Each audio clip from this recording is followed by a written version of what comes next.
Alright, what's going on, guys? It's Cybex Trades, aka Mossy. And yeah, today we're back with another great trade review and recap. So today's trades only were on SPY.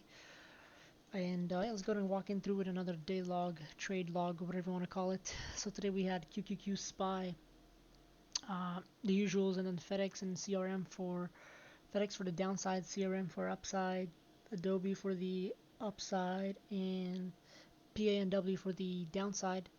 But yeah, the setups didn't really hit in the morning, so except SPY.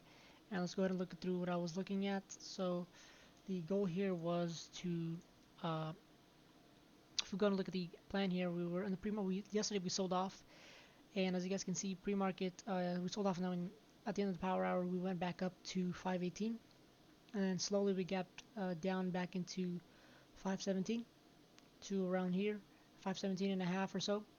And yeah, the goal was to basically this is my key level that I was going to use as a measure, as a sentiment, not a measure, as a sentiment for whether we go to the downside or whether we go to the upside or try to reclaim the gap fill and try to erase yesterday's basically gains. And yeah, that's basically what happened. So we had at first we were a little bit choppy in the first 5 minutes or so.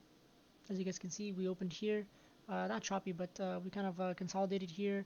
Didn't know if we were going to reject here and lose this level, but it was holding it here, and it was waiting for the 7 a.m. news. Now, personally, it was a non-farm payroll.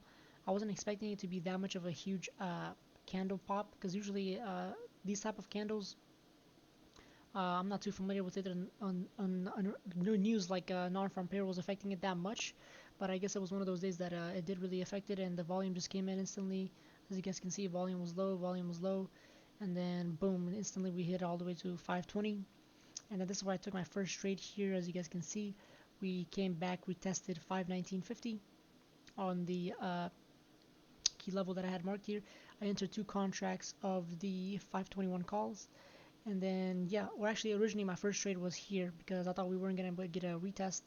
Entered the 521 calls, two contracts here. Stop loss was very tight. I was using the 520 to 519.95 for my stop loss, so I exited at 119 here, and then I was down about like 15 bucks or so, and then I re-entered here again in this beautiful retest, two contracts of the same strike prices at 101, added two more here, accidentally oversized, and I was like, you know what, this could look good, so I just held it and adjusted my stop loss even tighter, and then trimmed the first two over here at new highs of the intraday session, and then held the other one, trimmed the original first two that I oversized at 129, and then trimmed my first trim, my actual trim of my original position at 131, seeing that I was hoping, not hoping, but I was looking to see that we can touch 521 and break that, but that didn't really happen, as you guys can see.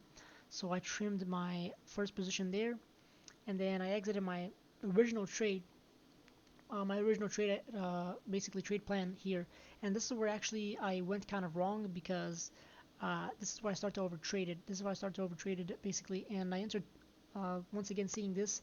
For a second there was like a bull flag or whatever, and I thought that we could like kind of break this. If you guys can see, let me go ahead and thought we could break this here and then go back up.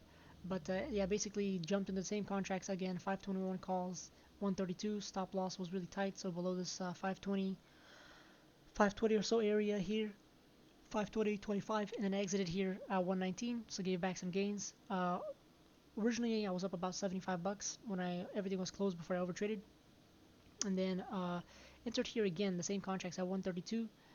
Reduced my other contract in the same, just because I didn't like the price action. I don't know if we were going to hold, or buyers were holding, buyers were present there, but sellers were also there too. I don't know if we were going to hold or drop, so I reduced one contract at 130, and then I just held this all the way to 145, and I sold it the last contract. And yeah, that was basically pretty much it. My plan was to go short originally, but seeing that we claimed 59.50, 519.50, I was willing to stab some longs, and it worked out in my favor. But definitely overtraded and gave back some gains, ending the day with 60 bucks. But yeah, overall, that's pretty much it for today. And yeah, thank you guys. I'll catch you guys on the next one.